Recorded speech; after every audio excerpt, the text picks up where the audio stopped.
যিজন মানে আমাৰ শিশু সাহিত্যিক হিচাপে অৰুণজ্যোতি হাজৰিকা, তেখেতক মই চিনাকি কৰিছোঁ। তেখেত অৰুণজ্যোতি হাজৰিকা। আমি 2014 চনৰ পৰা গ্ৰন্থ পঢ়ক আৰু পঢ়ুৱক এটা কাৰ্যসূচী অসমৰ ইমূৰৰ পৰা সিমূৰলৈ কৰি আহিছোঁ।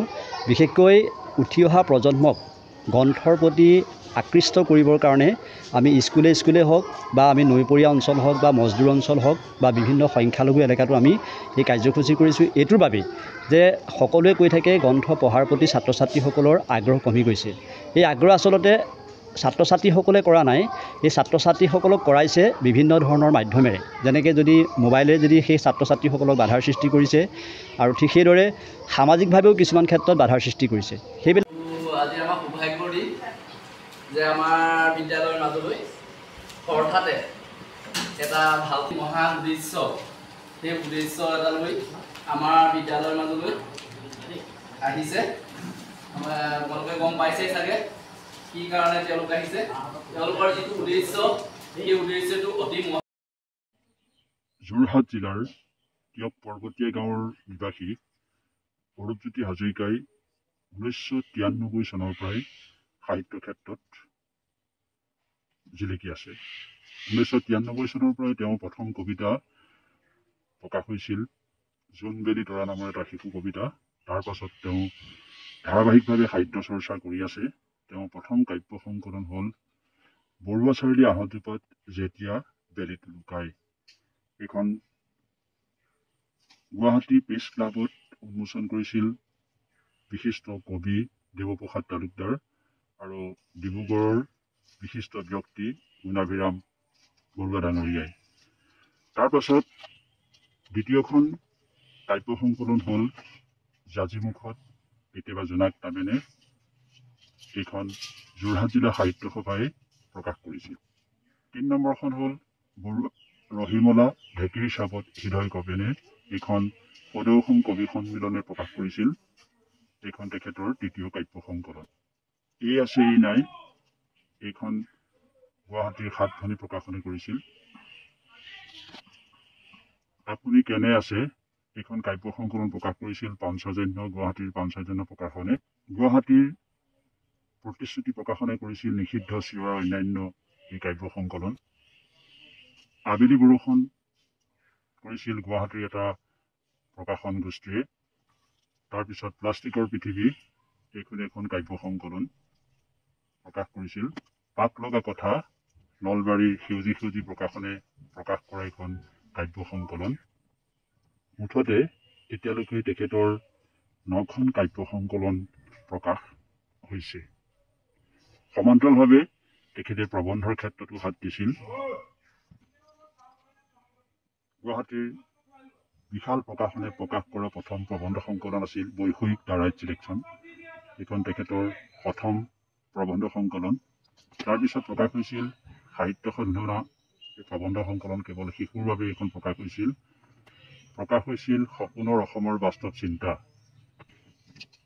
তাৰোপৰি আমাৰ হাতত বিশেষভাৱে আমি দেখাব নোৱাৰিম কেইবাখনো প্ৰবন্ধ সংকলন প্ৰকাশ হৈছিল। বৰ্তমান এই প্ৰবন্ধ সংকলনখন আমাৰ হাতত নাই। এখন হ'ল গুণ নামজাত শংকৰদেৱৰ বিষয়ে এখন গৱেষণাধৰ্মী কিতাপ, আৰু এখন প্ৰবন্ধ সংকলন আমি পাইছোঁ, এখন আত্মানুভূতি চন্দনে প্ৰকাশনে প্ৰকাশ কৰিছিল। এইকেইখনেই হ'ল তেখেতৰ প্ৰকাশিত প্ৰবন্ধ সংকলন, আৰু যিকেইখন আমাৰ হাতত নাই আমি এখন পুনৰুদ্ধাৰ কৰিব লাগিব। সমান্তৰালভাৱে কেইবাখনো শিশু সাহিত্য তেখেতে সৃষ্টি কৰিছিল। আমাৰ হেম বৰুৱা, প্ৰকৃতি পৰিৱেশ আৰু আমাৰ দায়িত্ব, ময়ো সুনাগৰিক হ'ব খোজোঁ, অনুপ্ৰেৰণাৰ বাটত, জাজিমুখৰ হাঁহি, বিনন্দ চন্দ্ৰ বৰুৱা, আমাৰ বিষ্ণুপ্ৰসাদ ৰাভা, প্ৰকৃতি পৰিৱেশ আৰু আমাৰ দায়িত্ব, ময়ো সুনাগৰিক হ'ব খোজোঁ, অনুপ্ৰেৰণাৰ বাটত, জাজিমুখৰ হাঁহি, বিনন্দ চন্দ্ৰ বৰুৱা, আমাৰ বিষ্ণুপ্ৰসাদ ৰাভা, সাহিত্যৰথী লক্ষ্মীনাথ বেজবৰুৱা, মহিষী মামণি ৰয়চম গোস্বামী, COVID-19 পৰৱৰ্তী ভৱিষ্যত আৰু অসম, বিহুৰে বতৰা লৈ, আমাৰ ভূপেন মামা, আমাৰ মাধৱদেৱ, জোনবেলি তৰা। তাৰোপৰিও আমাৰ ভালেমানকেইখন গ্ৰন্থ ইয়াত আমি দেখাব পৰা নাই। এখন হ'ল কণমইনাৰ পদ্য, আৰু হ'ল এখন লকুমণিৰ পৃথিৱী। তাৰ উপৰিও গ্ৰন্থবন্ধু এখন শিশু উপন্যাস ইতিমধ্যে প্ৰস্তুত হৈ আছে, সেইখিনিও আমি দেখাব পৰা নাই। হ'লেও এইখিনি হ'ল তেখেতৰ স্বৰচিত স্বনিৰ্বাচিত শিশু সাহিত্য। তাৰোপৰি শিশু সাহিত্যৰ লগতে এইখিনি অসমৰ শিশু আলোচনী সঁফুৰা, মুকুতা, 12-18, মৌমাত, চোতালৰ পখিলাকে আদি কৰি মৌচাক, নতুন আৱিষ্কাৰ, বিজ্ঞান জ্যোতিকে আদি কৰি অসমৰ সকলো শিশু আলোচনীত, তাৰোপৰি দৈনিক যিবিলাক বাতৰিত শিশু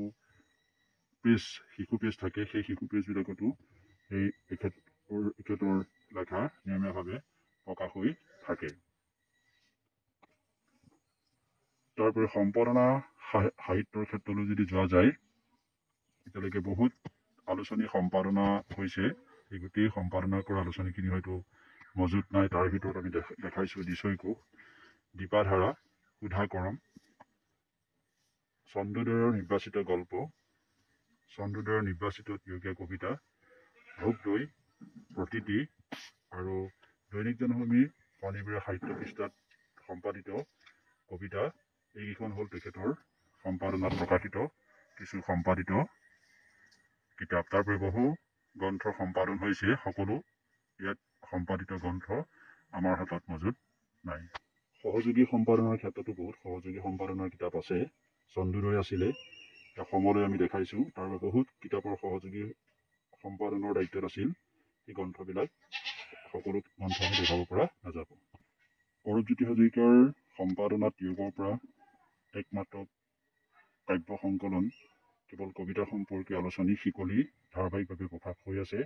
তেখেতে এইখনৰ মুখ্য সম্পাদনৰ দায়িত্ব তেখেতে বৰ্তমান লৈ আছে।